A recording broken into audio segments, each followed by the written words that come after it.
Hey everybody, it's Cooper Guyon, host of the Guyon Show. Thanks for tuning in. We got a great show talking about my book, Our Broken Nation, a 15-year-old's Case to Save America today, coming to you after the break.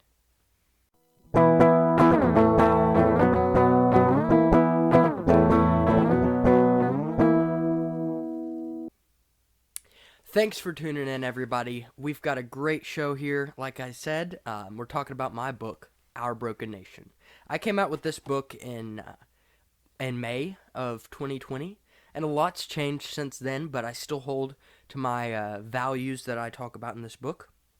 And today I'm just going to give you guys a little run through of things. I think it was a bestseller for political science for 3 weeks, #1 on Amazon. I've spoken in front of a lot of people about it, and it was a big hit, and I'm still selling a lot of copies.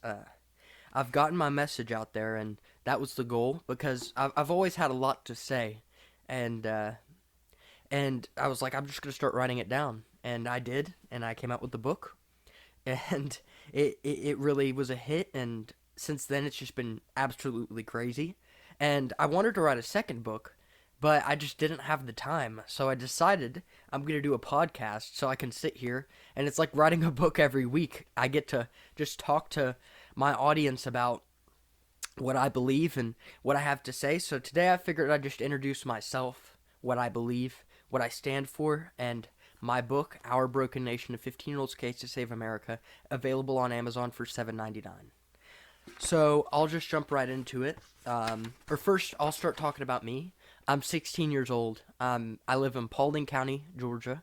I'm chairman of the Georgia Teen Republicans, and I'm advisor to our state senator here. I've really jumped into politics in the past year, and it's been a blast, like absolutely fun. My inspiration is Ron Paul. I always say he's the best president we never had. And soon, whenever we get the podcast going, I'm gonna have decorations behind me. I've got my Ron Paul 2012 sign. I'm not a nerd, but I'm a nerd for Ron Paul because he is definitely the. If we had listened to him, I think we would be in a better place in America today, because we're struggling as a country, and we obviously have a senile old man as our president. So that's where we're at. But let me get into the book. It's very short. It's only like 93 pages because I wanted everybody to be able to read it. So I'm just going to run through our table of contents and talk about the chapters and give my dialogue on them a little bit. Let's flip to that. So I talk about how great our country is. Now, obviously, this was in May of last year during the scamdemic, but still we were proud of our country. We were proud of our President Trump for standing up and fighting for us, and we had the greatest president that this country has ever had. So I was proud to be an American, and I think that we have the greatest country, and we got to be able to fight for it. We can't just let the radical left and the socialists take it over. That's not us. That's not America. We've got to be able to fight against the radical left. And I say America's a blind child. We are pacified to the idea that freedom is free. It is not free. And we're going to learn that in the next 4 years, because we're going to have to stand up against Joe Biden. These people are stripping us of our essential freedoms.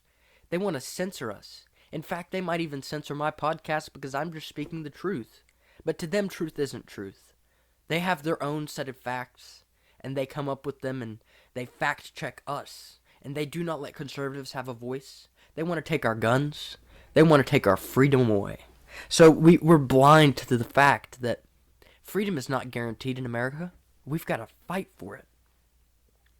Then I think the devil of American politics, I talk about that, and it's our political parties, our political system. It's broken. The two-party system, as much as I'm proud to be a Republican, the two-party system is broken. Whenever you see civil wars happening in the parties, wherever there is the radical progressives, and then there's the moderate Democrats, and then there's the Trump Republicans, and then the rhinos, these groups of people don't belong in the same party. I think that the party should break up into factions because, I'm a conservative libertarian. I like I said earlier about Ron Paul, and I believe in liberty, and essentially not all Republicans are as pro-liberty and radical as I am about that. So I think that We've got to be able to break the parties up into factions because it's not healthy for a democracy or a constitutional republic, rather, to have as many or just two parties representing so many ideals. It's not good. I like I said though, I'm a proud member of the Republican Party and I always will be. But I think it's time that we have more parties, more options, because when people have to pick between the lesser of two evils, I think that's when we know that our system has failed us. I talk about immigration. Now, folks, immigration is something that's very close to my heart. I'm a first generation immigrant. My dad came from France as a 17-year-old and has lived the American dream. And whenever people say the American dream is dead, I tell them no, it is not. Not at least not until Joe Biden kills it. But no, I mean, he was a small business owner. He came from France with a hope and a prayer, and he made it in the greatest country in the world, and nothing can beat that. That is the American story, and I think we need a better immigration policy. I love President Trump, but I don't agree with just simply deporting everybody. Now, I think we need a wall because we cannot just let people walk over our border because there's got to be rules. A country without a border is not a country at all. But I think that if we can have a good bipartisan immigration system, then we will be a successful America. Because immigrants built this country, and they'll continue to build this country if we just let them in with a background checking system and a process to citizenship that doesn't take 10 years, and a fair immigration system that respects American citizens and American jobs, and we're not letting people just come over and steal all our jobs like they are right now. I mean, I think we've got hundreds of thousands are pouring over the border, and that will pour over the border in this next 4 years, and probably millions. And it's just sad and scary that the left thinks that's okay. We need a solid policy on immigration, on citizenship as well. I talk about a plan that I came up with called the Equal American Tax Act. Now, granted, I had a lot of time during COVID. We were just sitting at home back in March and all that, and so I had the time to just sit down and I analyzed the federal budget, and I realized we have some serious problems in America. If if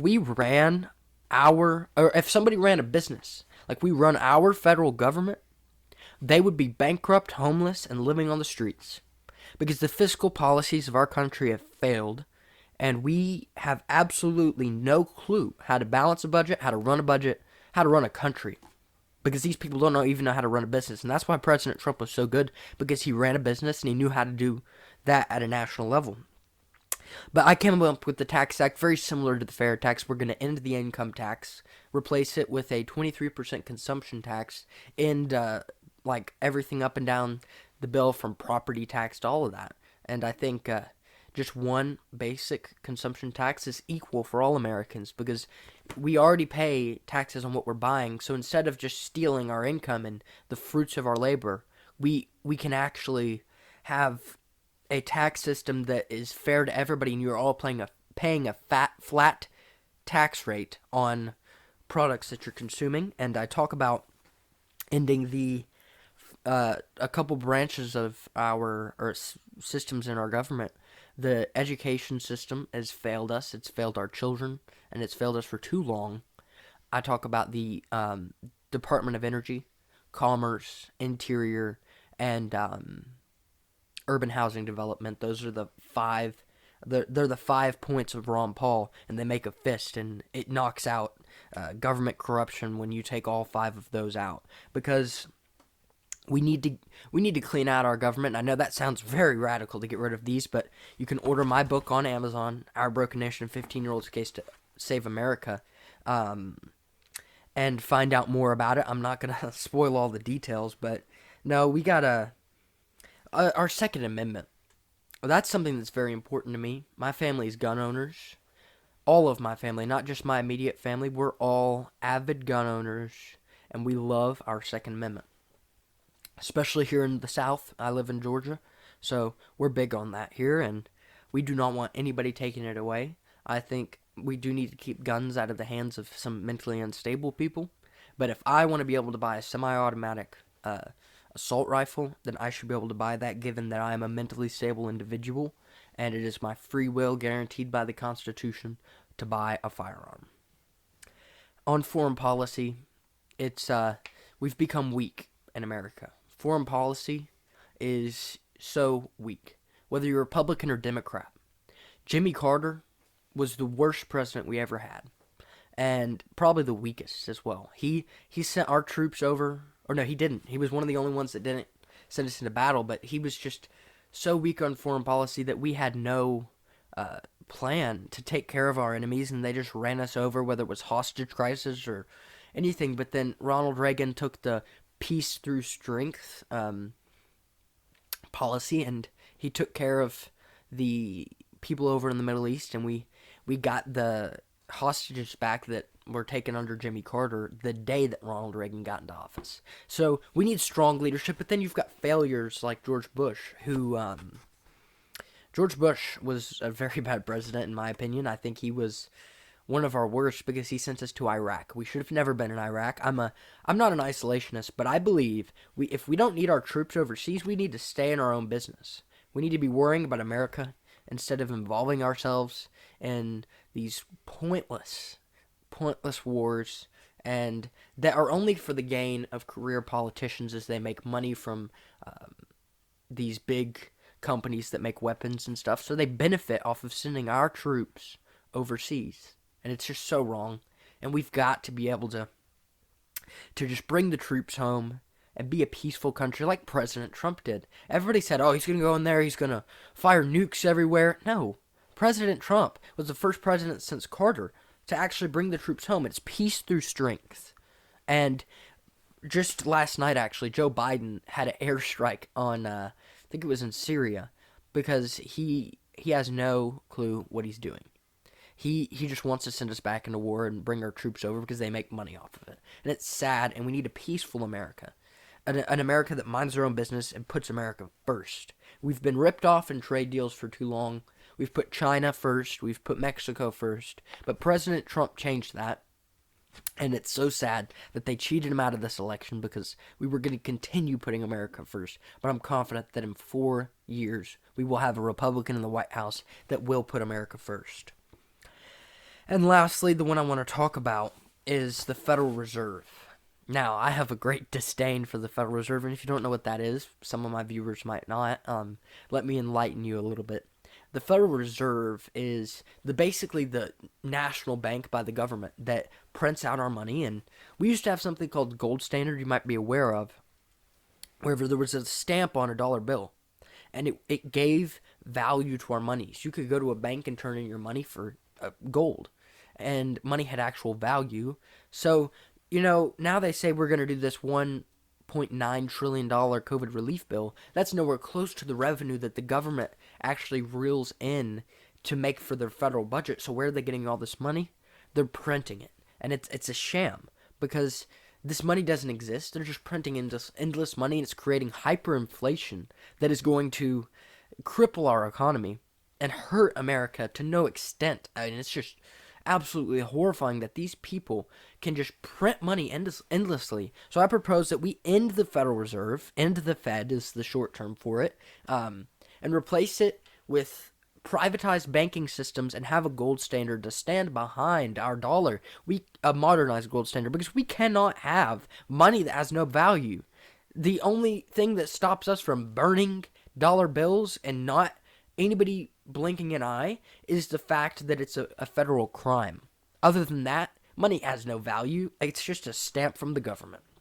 So I think it makes sense to have money that has value that can be traded for something tangible, and maybe even something like a digital currency, which is the new big thing, and Bitcoin and all that. But I think we need a monetary policy that makes sense, because our nation is broken, folks. And in this podcast, I'm going to be talking about our broken nation. I'm going to be talking about the things that matter and the people that matter. And the people that matter are you, the people listening to my podcast, the Americans, and the 75 million Americans that voted for President Trump. And much more, I believe, because we know for a fact the Democrats stole this election from him. We will never concede, we will never acquiesce, and we will always stand up for our American values, our American dream, and we will always, always fight for you, the people of this great country. Thank you so much for tuning in. God bless you all. Have a good day.